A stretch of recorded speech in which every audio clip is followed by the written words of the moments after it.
ഇടുക്കി മ്ലാമലയിൽ യുവാവിനെ വീട് കയറി മർദ്ദിച്ചതായി പരാതി. മ്ലാമല നാലുകണ്ടത്തിൽ വരുണിനാണ് മർദ്ദനമേറ്റത്. ഇയാളുടെ ചെവിക്ക് ഗുരുതരമായി പരിക്കേറ്റു. അക്രമികൾ വീട് മടിച്ചു തകർത്തു. വരുണിന്റെ അയൽവാസിയായ സുരേഷാണ് ആക്രമണം നടത്തിയത്.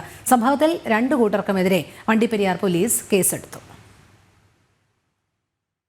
ഞായറാഴ്ച രാത്രിയോടെയാണ് കേസിനാസ്പദമായ പ്രശ്നങ്ങളുടെ തുടക്കം. വീടിന് സമീപത്ത് സാമൂഹ്യവിരുദ്ധ പ്രവർത്തനത്തിൽ ഏർപ്പെട്ടിരുന്ന സുരേഷ് ഉൾപ്പെടുന്ന സംഘത്തെ വരുൺ ചോദ്യം ചെയ്തു.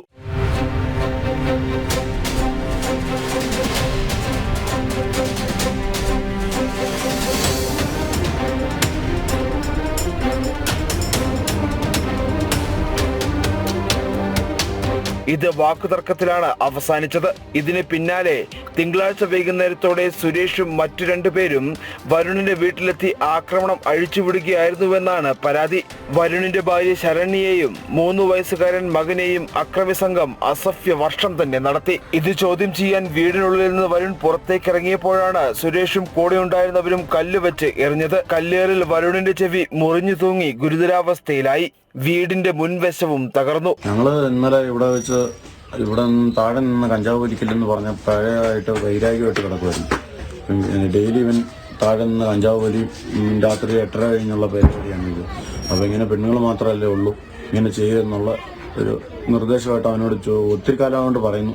അത് കേസും വൈരാഗ്യമായിട്ട് കിടക്കുന്നു. ഇന്നലെ രാത്രി ഒരു 8:30 കഴിഞ്ഞപ്പോൾ അവൻ വന്ന് വീട്ടിൽ കാണിച്ചു. അപ്പോൾ ഇവനോട് ഇവിടെ വീട്ടിൽ കയറി ഇങ്ങനെ ചെയ്തെന്ന് പറഞ്ഞപ്പോൾ ഇവിടുത്തെ ആൾക്കാരെല്ലാം പറഞ്ഞപ്പോൾ അവൻ പറഞ്ഞു കേസെന്ന് പറഞ്ഞാൽ ഒരു കേസേ ഉള്ളൂ, അതുകൊണ്ട് ഞാൻ എന്നാ വെള്ളം കാണിക്കുമെന്നും പറഞ്ഞ് ഈ അക്രമം എല്ലാം കാണിച്ച് വീട് മൊത്തം അടിച്ചു നശിപ്പിക്കുകയും. കോട്ടയം മെഡിക്കൽ കോളേജ് ആശുപത്രിയിലെ ചികിത്സയ്ക്ക് ശേഷം 12ഓളം സ്റ്റിച്ചുകളാണ് വരുണിന്റെ ചെവിയിൽ ഉണ്ടായിരുന്നത്. വരുണിന്റെ പരാതിയിൽ അയൽവാസികളായ ഈച്ചസുര എന്ന് വിളിക്കുന്ന സുരേഷ്, അപ്പളം എന്നറിയപ്പെടുന്ന രമേശ് എന്നിവർക്കെതിരെ വണ്ടിപ്പെരിയാർ പോലീസ് കേസെടുത്തു. 1-ാം പ്രതി ഈച്ചസുര എന്നറിയപ്പെടുന്ന സുരേഷ് കാപ്പ കേസിൽ നാട് കടത്തപ്പെട്ടയാളാണ്. അതേസമയം സുരേഷിനെ വഴിയിൽ തടഞ്ഞു നിർത്തി മർദ്ദിക്കാൻ ശ്രമിച്ചു എന്ന പേരിൽ വരുണിനെതിരെയും പോലീസ് കേസ് രജിസ്റ്റർ ചെയ്തിട്ടുണ്ട്.